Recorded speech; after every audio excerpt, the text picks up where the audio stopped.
Before I get started, don't forget this Friday we are live once again on the kickoff on Dream 11, the new streaming platform for all sports fans. Check it out. The link is in the description below. The last stream I did was wild.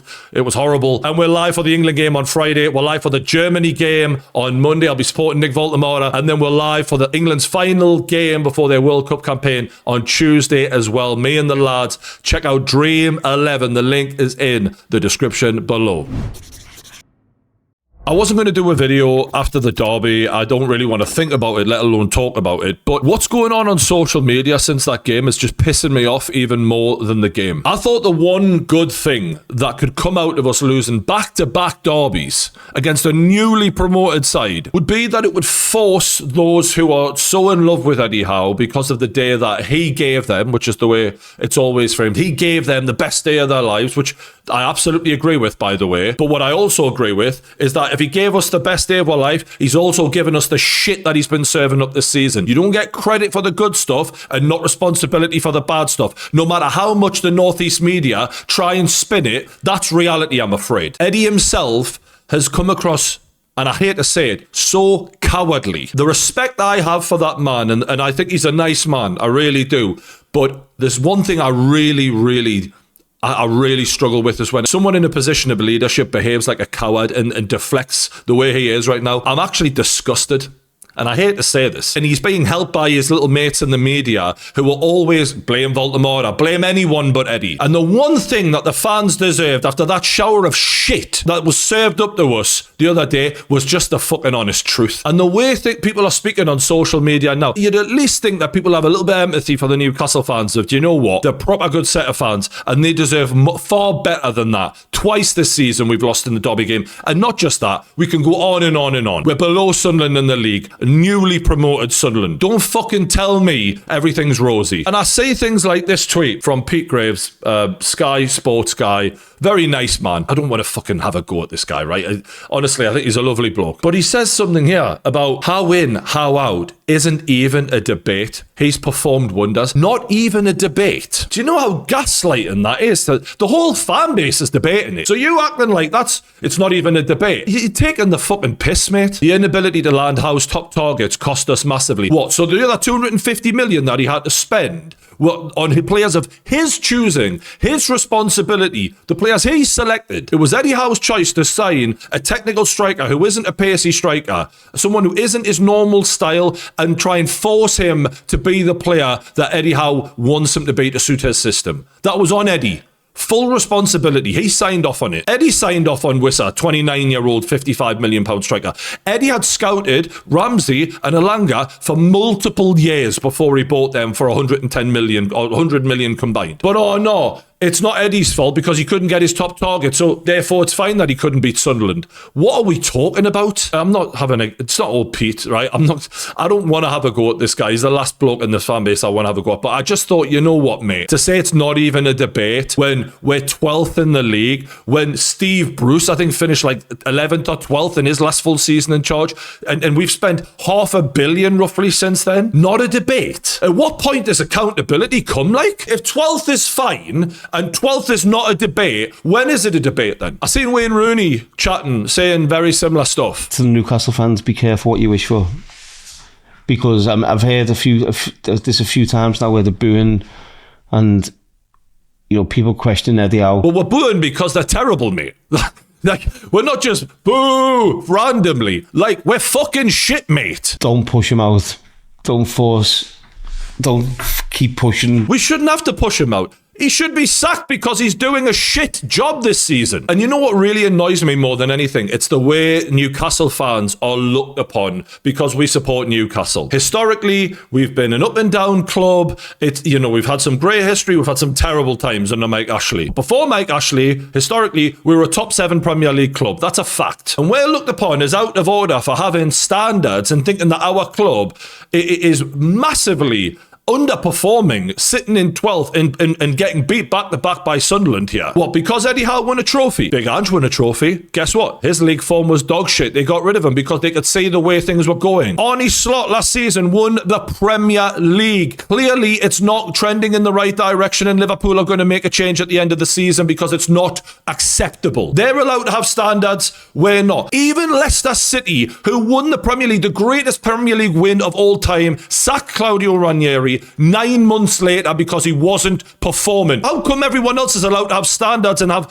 things that aren't acceptable and we're not? Should we just always be grateful? Is that how it is? In football, the standards come from what you're spending. And you can see here, the net spend since Eddie Howe took over, Eddie Howe is third most highest spending manager in the fucking Premier League. And I know wages also play a part, but the bottom line is we've got every right to judge him on those metrics, those numbers. You look at that Premier League table, Sunderland have spent what we spend on 2 players on their entire squad above us in the league. That is a fucking disgrace. That's all I need to say, by the way. That's the video. I don't even need to make a fucking point after that. I don't need to go on about all the mistakes that he's been making, and a lot of the people don't follow Newcastle like that, so they don't really know, and they don't really care either. I get that, but that should be enough for everyone to go, wow, that is shocking. £500 million spent, and you're below newly promoted Sunderland, who were in League One 2 minutes ago. Fuck off, man. Eddie's been here 4.5 years. How much more time and money does he need? Because tell me whenever we've seen top managers get more time and more money, and it get considerably worse. Sunderland, Brighton, Fulham, Everton, Brentford, all above us in the league table. Brentford lost multiple top players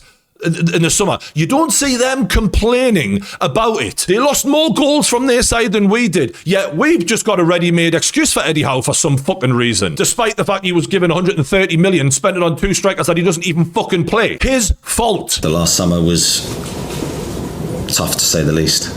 That was the hardest transfer window I've ever had.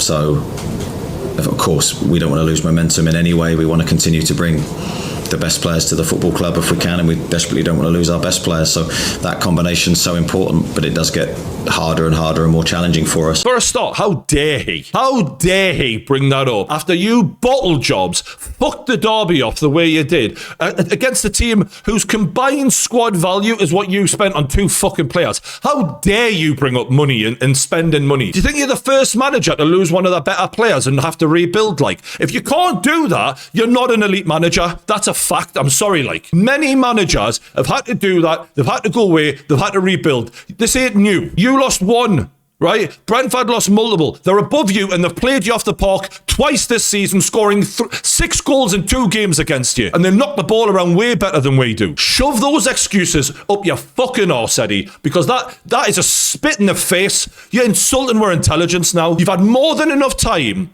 to sort out this side and to find different ways of playing with the multiple players you were given. And do you know what you've done? You shit your pants. Instead of persisting with Nick Voltemada and getting him to adapt and playing him, you just bottled it and went, oh, I need pace up front. Let's go with a winger up front. You showed no bravery, and your team shows no bravery either, and I'm fucking sick of them. Even Nagelsmann, a real top manager, called him out and said, when we play Nick Voltemada for Germany, he won't be 80 metres away from the fucking goal. Imagine that. Other top managers literally laughing at the way he's playing, a £70 million striker. And the media of Newcastle somehow managed to feel sorry for Eddie Howe. Look at these stats. Voltemada starts up front for Newcastle, 9 games, 20 points won for Newcastle. In the 7 games we've started other players up front, we've got 6 points. 20 points in 9 games, 6 points in 7 games. The fact that he's persisted away from Voltemada, how are we giving him a free ride like this? And you've got articles like this from the Daily Mail.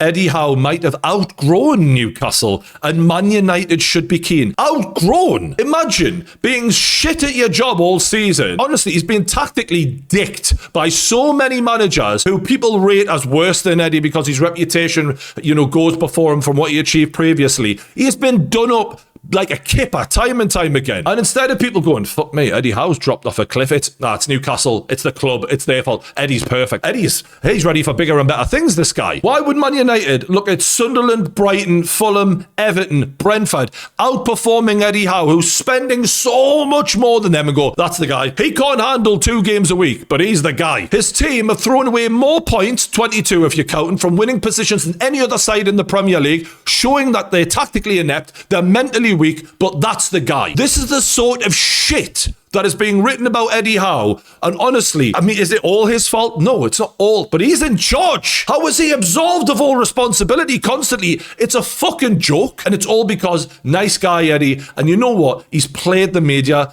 for the fools that they are, which is precisely why the media all season, whenever Eddie's fucked it up royally, oh, it's Voldemort's fault, oh, it's this player's fault. It's pathetic, man. Look, what am I expecting? Like, the media around Newcastle now, they're nothing more than a propaganda arm. We can't listen to them. As Newcastle fans, stop listening, stop retweeting, stop replying, because you can't take them seriously. They're literally in the pockets of the club. They're without the club interacting with them, giving them the interviews, they're fucked. So you're never going to get an honest opinion from them. So don't fucking listen to start with. We played Barcelona. We needed a goal. 2 best strikers of the ball that we have are Nick Voldemort and Bruno Guimaraes. That's the quality of the shots that they have. Nick Voldemort didn't say a single second at home against Barcelona on that pitch. Not a second. After Eddie Howe signed him for 70 million, and we're feeling sorry for him. The board let him down, yada, yada. Look, he had a lot of money. People always hark back to Alex Ferguson. Did Alex Ferguson need a director of football? For fucking decades, managers have had the pick of players, and they've lived and died on them. Eddie Howe has seen off multiple directors of football who he didn't get on with. So don't fucking bring them up as if, oh, well, he didn't have a director of football. He's fucking not got along with them for a start. So to say it's not his fault when he had the fucking money to spend on his players and they haven't gone well for him, don't fucking blame other people. Sick of the blame shifting, man. Man up and accept reality. I know you love Eddie Howe, but my God, the delusion, the absolute bollocks I'm listening to. That Sunderland game was the last insult to my intelligence, to the fans' intelligence, to anyone who wants to listen to any excuses. There's no excuse. Newly promoted Sunderland are above us in the league with a few games left to go. Shut the fuck up. There's no excuse. And this is what I'm really fed up with Eddie, is time and time again this season, he'll say things like, well, it's individual errors, it's uncharacteristic errors. Do you know what he's really saying there? He's passing the buck on the players. What he's saying is the system was fine, the tactics were fine, but the players, they fucked it. I was fine. He did the same thing the last time we lost against Sunderland. Bruno Guimaraes came out, our captain, and said it was a mess. Meaning, we weren't set up to win the game. We went there to fucking try and defend against a newly promoted side in a derby. It was a disgrace. It was a mess. And Eddie couldn't have it. No, it wasn't a mess. Bruno, you're wrong there. He constantly passes the buck. Oh, it's not my fault. The players made individual errors. It's not my fault. I lost a player in the summer. Fuck off, man. Sick of this shit. I have been on to Eddie for months now because the football has been dog shit. And it might have taken a few more months for others to catch up. Not a problem. Welcome aboard. But if we stick with this manager, we are never, ever going to get to the level that the owners of this club, the level they're investing in terms of the amount of money they're spending, are expecting us to get to. We're never going there, and I'll tell you why. Because Eddie Howe football is not a repeatable process. It's only repeatable when you have one game a week. And if we want to play and compete on all fronts,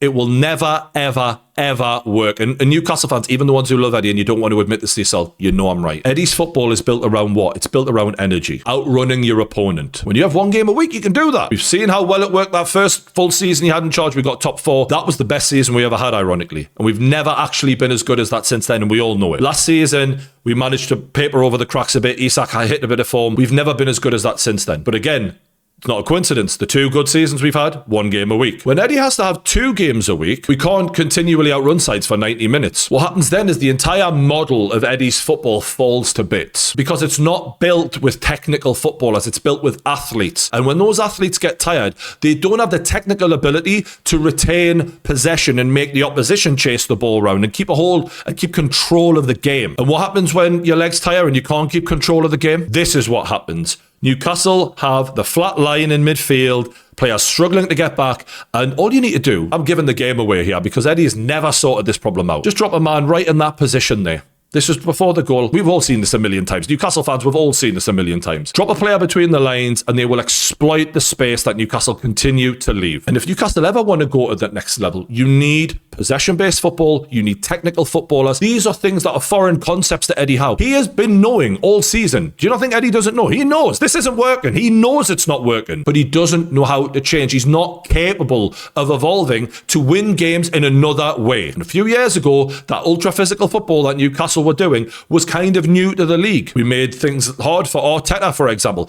Everyone's caught up now. He's been found out. And as you've seen with a technical footballer like Nick Voltemada, rather than just change the system to fit his style and to mould your team with a £70 million signing you've just signed, he just gives up. He gave up on that lad. And it's a disgrace because he's one of the most talented footballers we've had at Newcastle in years. But because Eddie was panicking and he didn't want to brave it and try and find a way through, he was a coward and he just dropped the kid. And look, all the questions will be, well, who would you replace him with? Because this is what they love to come back to you with. They don't argue because they can't argue. That's the thing you see on social. You can't argue. Other than pointing to the cup final, there's nothing about this season that anyone can pull from and go, there you go, there's a repeatable process. Yes, we've had one-off decent performances every now and then, but the consistency will never be there. Not with 2 games a week, which is what the owners apparently want. So they go back to, well, who do you want then? That's not the issue here. The issue is this is unacceptable. The attacking play is terrible. The defending, fuck me. Most goals conceded across all competitions in 2026 top 5 league teams. We've conceded more goals than Nottingham Forest have, who were in the relegation battle. We've lost 13